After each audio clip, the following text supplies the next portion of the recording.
Tribune গোষ্ঠী বা দৈনিক অসম গোষ্ঠীৰ সাংবাদিকসকলৰ যি স্বতন্ত্ৰতা বাকীসকলৰ অলপ হ'লেও কম, অপ্ৰিয় হ'লেও সত্য কথা এটা কৈছোঁ। মানে মালিকে নিজৰ যি গুৰুত্ব, সেই গুৰুত্ব হয়তো কমাই দিছিলে, নিজৰ গুৰুত্ব নিজে কমাই দিছিল। আৰু কাৰ ওপৰত গুৰুত্ব বঢ়াই দিছিল?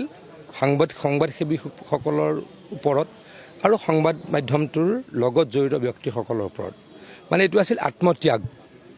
সাধাৰণতে কি হয়, মই যদি কোনোবা এটা গোষ্ঠীৰ মালিক বা মোৰ মালিকাধীন গোষ্ঠীটোৰ মই সম্পূৰ্ণখিনি ক্ষমতা মই নিজে ৰাখিবলৈ চেষ্টা কৰোঁ, এইটো এটা নিয়ম।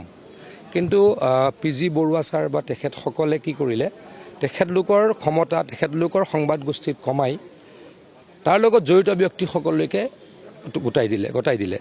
গতিকে তেখেতলোকৰ এই মহানতা, এই মহান ব্যক্তি এজন আমাৰ মাজৰ পৰা নাইকিয়া হোৱাটো আমাৰ কাৰণে বৃহৎ ক্ষতি। তেখেত য'তেই নাথাকক তেখেতৰ আত্মাই সদ্গতি লাভ কৰক, ভগৱানৰ ওচৰত প্ৰাৰ্থনা জনাইছোঁ।